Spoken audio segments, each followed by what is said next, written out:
salita'y naging tao at nanirahan sa mundo upang makapisan tayo.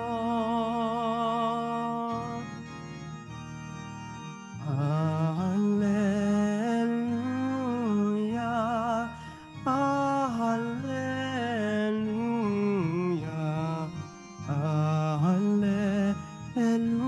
hallelujah, hallelujah.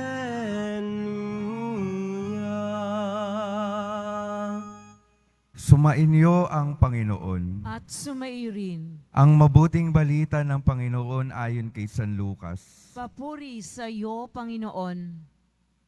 Noong panahong iyon, ang Anghel Gabriel ay sinugo ng Diyos sa Nazaret, Galilea, sa isang dalaga na ang pangalay Maria. Siya'y nakatakdang ikasal kay Jose, isang lalaki buhat sa lipi ni Haring David. Paglapit ng anghel sa kinaroroonan ng dalaga, binati niya ito, "Matuwa ka, ikaw ay kalugod-lugod sa Diyos," wika niya. "Sumasa iyo ang Panginoon." Nagulumihanan si Maria sa gayong pangungusap at inisip niyang mabuti kung ano ang kahulugan niyon. Kaya't sinabi sa kanya ng anghel, "Huwag kang matakot, Maria, sapagkat kinalulugtan ka ng Diyos. Makinig ka, ikaw ay maglilihi at manganganak ng isang lalaki, at siya'y tatawagin mong Jesus. Magiging dakila siya at tatawaging anak ng kataas-taasan. Ibibigay sa kanya ng Panginoong Diyos ang trono ng kanyang amang si David. Maghahari siya sa angkan ni Jacob magpakailanman, at ang kanyang paghahari ay walang hanggan." "Paanong mangyayari ito? Gayong ako'y dalaga," tanong ni Maria. Sumagot ang anghel, "Bababa sa iyo ang Espiritu Santo at lililiman ka ng kapangyarihan ng kataas-taasan. Kaya't banal ang ipanganganak mo at tatawaging anak ng Diyos. Natatandaan mo ang iyong kamag-anak na si Elizabeth. Alam ng lahat na siya'y baog, ngunit naglihis siya sa kabila ng kanyang katandaan. At ngayoy ika-6 na buwan na ng kanyang pagdadalang tao, sapagkat walang di mapangyayari sa Diyos." Sumagot si Maria, "Ako'y alipin ng Panginoon. Mangyari sa akin ang iyong sinabi." At nilisan siya ng anghel. Ang mabuting balita ng Panginoon. Pinupuri ka namin, Panginoong Hesukristo. Magandang umaga po mga minamahal kong mga kapatid na naririto at kasama natin online. Good morning po. Gising na po ba kayo? Gising naman. Ngayong araw po, ipinagdiriwang natin ang Solemnity of the Annunciation. Sa Tagalog po mas maganda, dakilang kapistahan ng pagpapahayag ng magandang balita tungkol sa Panginoon. Ano po yung pinapahayag na mabuting balita tungkol sa Panginoon? Na ang Panginoon magkakatawang tao. At para saan yung pagkakatawang tao ng ating Poong Jesus Nazareno? Yung kanyang pagkakatawang tao para sa ating kaligtasan. Ang Panginoon bumaba sa lupa para tayong mga nasa lupa, maiangat niya sa kalangitan. Yun po yung mabuting balita. At yung pagkakatawang tao ng Diyos ang ipinapahayag sa sangkatauhan.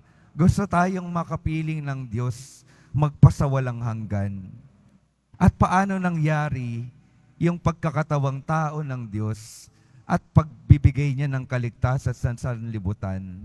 Nangyari ang pagkakatawang tao sa pangunguna ng Diyos, sa grasya ng Diyos. Nangyari ang pagkakatawang tao dahil sa Diyos at sa tugon ng tao. At sino pong tao yung unang tumugon? Si Maria, na ating napakinggan sa Ebanghelyo. Dahil sa kanyang pag-oo, dahil sa kanyang pagtugon, nagkaroon ng pagkakataon na dumating yung ating Panginoon dito sa mundong ito. Isang paalala na kapag tayo ay tumutugon sa nais ng Diyos, dinadala natin ang Diyos dito sa mundong ito. At may tatlong bagay po akong gusto kong pagnilayan natin sa araw na ito, sa pagdiriwang natin ng Annunciation. Yung unang bagay po, kung mapapansin po natin, yung Diyos, yung pumunta kay Maria sa Nazaret, ano pong ipinapahayag nun? Yung Diyos po, pupunta kung nasaan man tayo. Handa siyang pumunta kahit na sa mga hindi inaasahang lugar. Dahil yung Nazaret po, hindi naman siya sikat na lugar ng panahon na iyon. Nasa dulo, wala sa sentro, hindi kilalang lugar. Pero pinili ng Diyos na puntahan si Maria doon sa hindi inaasahang lugar na iyon. Tayo po, pinapaalala sa atin, kung minsan nasa lugar tayo na mahirap, lugar na hindi inaasahan, lugar na sa tingin natin malayo sa Diyos, pero pupuntahan tayo ng Diyos kung nasaan man tayo. Hindi lamang siya matatagpuan dito, hindi lang matatagpuan sa mga banal na lugar, matatagpuan sa lahat ng lugar at patuloy tayong pupuntahan kung nasaan man tayo. Ang Panginoon magpupunta kung nasaan tayo. Yung ikalawa pong ipinapahayag ng ating selebrasyon ngayon, yung Diyos kapag may ibinibigay na responsibilidad sa atin, ipinapadala niya ang Espiritu Santo para bigyan tayo ng lakas. Ang tanong ni Maria nung narinig niya yung nais ng Diyos para sa kanyang buhay, paano ko magagawa ito samantalang ako'y dalaga pa, bata pa ako, wala pa akong alam? Anong ginawa ng Diyos? Sinabi sa pamamagitan ng anghel, ipapadala sa iyo ang Espiritu Santo para magampanan mo ang iyong misyon. At ito po rin kung minsan yung pumipigil sa atin para makaisa sa misyon ng Diyos. Yung ating kakayanan, alam nating kulang. Pero kapag inilapit natin yung ating mga sarili sa Diyos, yung Diyos magpapadala ng lakas sa pamamagitan ng Espiritu Santo para magampanan natin yung ating misyon, yung ating tungkulin sa harapan ng Diyos. Kaya nawa, patuloy tayong maging bukas sa pagdating ng Espiritu Santo na magbibigay sa atin ng lakas sa kabila ng ating kahinaan. At yung ikatlong bagay po na ipinapahayag ng Annunciation, yung oo ni Maria, isang paalala na yung buhay hindi lamang para sa kanya.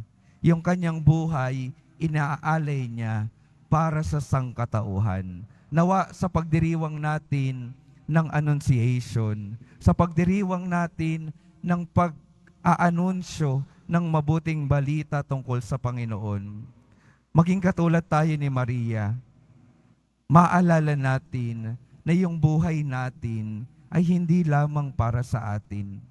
Yung buhay natin, kaakibat ng ating pagtugon sa Diyos, iniaalay na rin natin para sa iba. Maaring maraming takot at maraming pagdududa, pero bawat isa sa atin, pinagkakatiwalaan ng Diyos upang dalhin ang presensya ng Panginoong Hesus Nazareno sa lahat ng tao. Kaya mga minamahal na mga kapatid,